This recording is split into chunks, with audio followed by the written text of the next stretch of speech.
when you said the ultimate test, we were all expecting to rather looking forward to this ultimate test, that the daddy of all test matches. But I'm afraid instead of watching high quality cricket, we are able to see rain.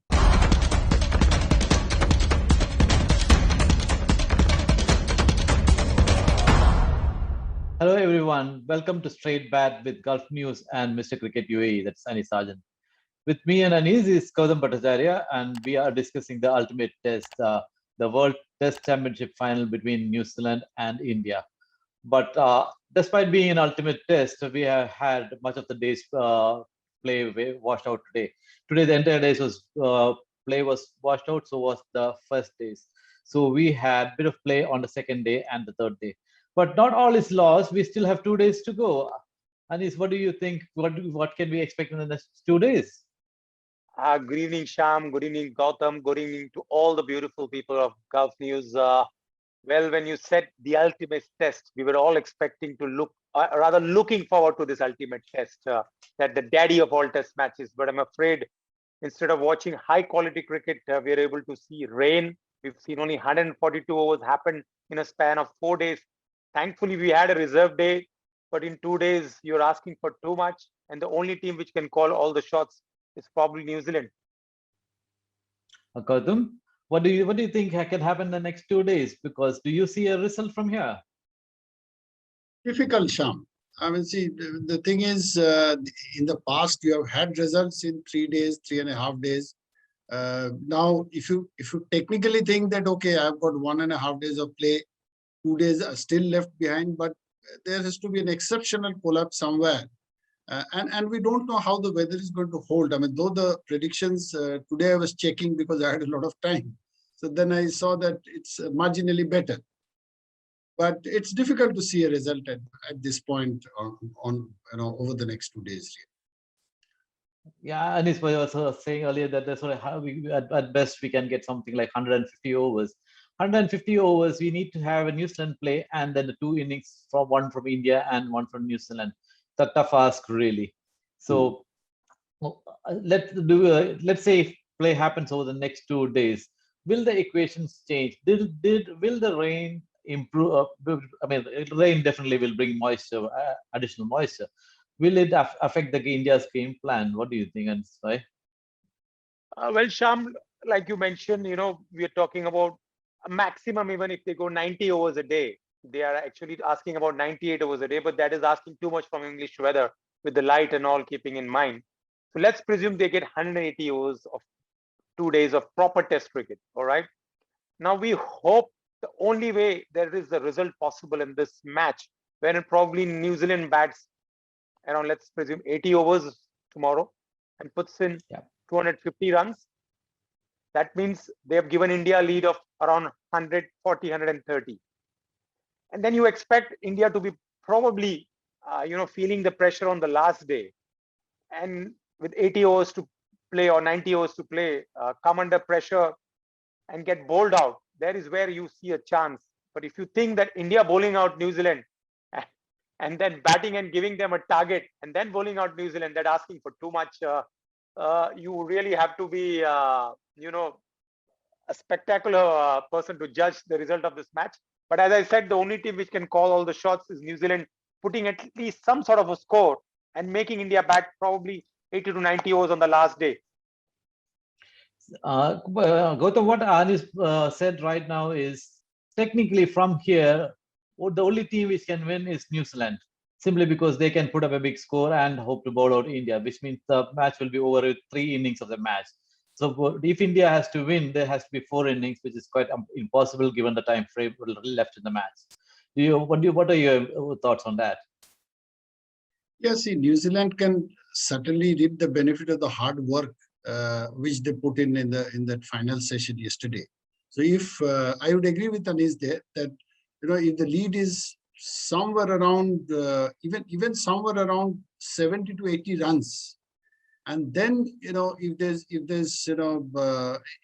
if clusters, wickets falling clusters for the Indian in the Indian innings, and then finally New Zealand are left with a smaller target to get, it's still possible. It's still possible. Stranger things have happened in cricket, but I think Indians have they have a history of showing better resilience in the second innings in test match cricket. That's why I'm more inclined to put my money towards a draw. And then we can discuss that.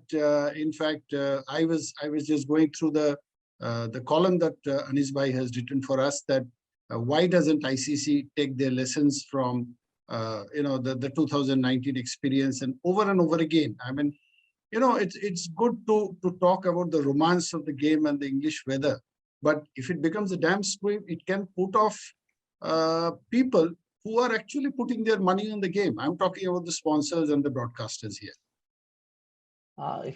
Not see, even for the spectators, for us, even for people like us, when this is billed as the World Test Championship final, this is like in Shastri's words, which Anis keeps harping, this is the daddy of all tests. I mean, this is something which we look forward to. This is the daddy of all cricket battles, and to put in to host it at a venue where if we are at the mercy of the weather, I thought that is the thoughtless process, in fact. And in fact, having, like Anis said about the previous experience of 2019, ICC should know better. But the thing is, there's little we can do about that. The match is there. We are still at the mercy of the rains, and we can only hope that the next 2 days the rains stay away, so that we can at least get some decent cricketing action and hope for a result. Any final impressions before we wind up, Anis Bhai? Because there's little left to discuss here now. No, honestly, like you mentioned, like fans who are sitting here and watching on television. Imagine the fans who are probably going to the stadium. Okay, they might get the ticket refunded, but I just want to bring my thought back to 2019. Here, I'm not trying to be a crybaby. I was there to witness 3 games of India, where I had to see an India-Australia game, I had to see an India-New Zealand game, and I had to see an India-Pakistan game. I had planned 10 days of trip with my family and paid a huge amount of money for the air ticket, the hotels. Now, I don't want to talk about how much money I spent. Luckily, I had got the tickets because of a good invitation from the ICC. But my point is, people who go spending money on the ticket and spend money on the hotels, you expect the matches to happen. Like in our case, we got a good day because of the sun came out in the India-Australia game. The new India-New Zealand game, not even one ball was bowled. And I'll come to the India-New Zealand game a little later. India-Pakistan game, our hearts were going up and down because the whole idea to travel all the way to England was to see that historic India-Pakistan game. And mind you, till the start of the game, we were not sure whether the game will actually start. Till luckily, the sun came out and India managed to somehow finish their 50 overs and Pakistan probably batted 30 or 40 overs and the match got over. Otherwise, we wouldn't have had a result in that match. Now, I'm sorry I'm coming back and making this conversation long. Had New Zealand match, the one which got rained off, had that gone in India's favor, you never know, New Zealand wouldn't have even qualified to the World Cup semi-final. I know there are no ifs and buts in cricket. Rain can happen anywhere. But when you know a place where there is rain written all over, the topic of debate in England for every person sitting there, what is going to be the weather next day, tomorrow? Nothing else is discussed in England, trust me. More than football and weather, nothing else is discussed. I'm sure Sham, you guys can endorse it. It's really frustration. Yeah, I can empathize with you here. I mean, going all the way and looking for some real good action, and if rain is what you get, and I saw the game at 13 degrees. Sham, I saw the India-Pakistan game in 13 degrees. Imagine what happens when you go to the stadium and watch the match with jackets full of 13 degrees. But because it's an India-Pakistan game, you wanted to see it. Oh, and certainly not an ideal situation, really. Gautam, I mean, any final thoughts before we wind up today's good discussion?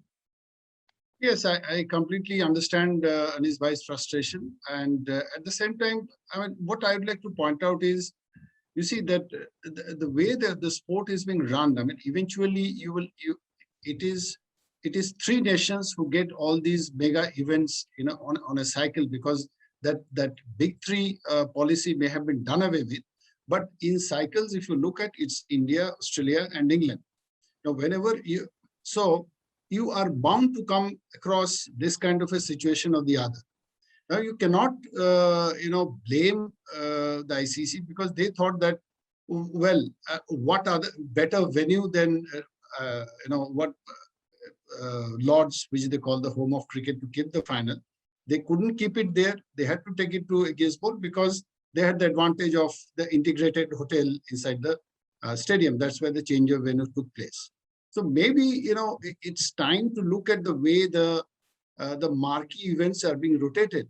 In fact, Kevin Peterson, for one, who is a much-traveled cricketer, and he's got very, radical views. He has named Dubai. That he says that it could have been the ideal venue as a neutral venue for the World Test Championship final. So that's good news for us. Yeah, So why not? That is a that is sorry, a Shyam. wonderful thought. Go ahead. You go ahead, Shyam, and then No, I'll go come back to what, Rajesh bhai. I think you have very Now, my point to what Gautam said, that they could have kept it at Lords or they could have kept it anywhere. But this is just a one-off test match. It's not a best of three where you put in your 2 years of hard work, you make it to the finals, and then you are having a rain affected out of 4 days, 2 days completely wiped off.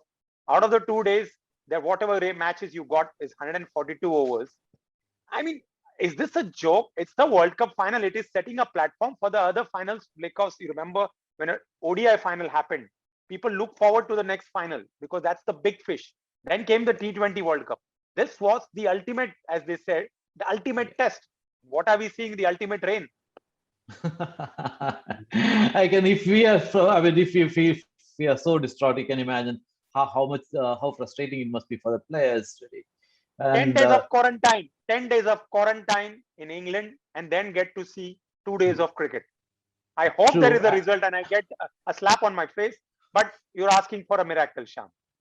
Yeah, I completely agree there. And you should also remember the players have to pay for their spouses' tickets and spouses and families' tickets also, and the food the bill for them also. So, I mean, having spent all that and gone there, and if there is no result, I'm sure they would be much more disappointed than any of us. So, thank you for being with us. Shyam, I'll just sign off with one thing. I don't know whether you heard about Harsha Bogle.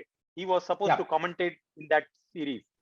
What was his tweet, As much as I would love to commentate on this iconic final, the World Test Championship final, I don't want to go for 30 days in England just for 5 days of cricket and do that 10 days of quarantine. That was his word. Same thing, Shyam. I can tell you I've spoken to a number of cricket writers who had, cut short their plans because that 10-day quarantine expense, which they have to, their companies have to bear, and they had to shy away from that because you've got another 1 month gap after that. So what would you do? You cannot afford. Watch the rain, Shyam. Watch the rain, Gautam. Exactly. No, I mean, people are spending from their own pockets. It hurts, So that absolutely. is it. Yes.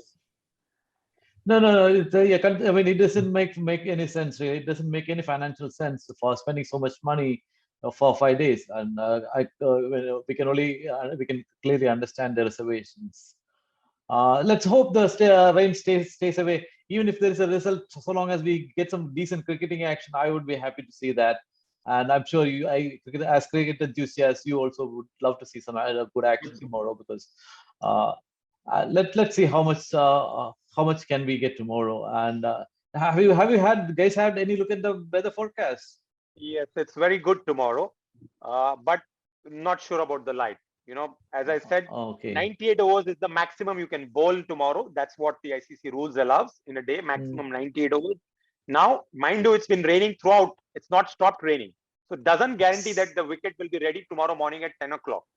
Oh, the outfield will be wet. The ground has to be clear. Because in England, they don't spread mats like Sri Lanka. In England, they only cover the ground. They don't cover the outfield. True. So it has to be player safety which comes into play. Yeah. So fingers crossed. We hope a 10:30 start, rather 1:30 UAE start. If it doesn't get delayed, we should get at least 90 overs. I'm hoping maximum 90 overs tomorrow. I hope. I mean, let's take one day at a time. Let's see. At least we get some full days play tomorrow. Fingers crossed. Thank you very much for joining us, and I'm sure all of you are equally disappointed as much as we are, and players. And for the latest updates from the Ultimate Test in Southampton, please log on to gulfnews.com, and please also watch our Facebook channels, Facebook as well as Instagram. Thank you very much. Good night.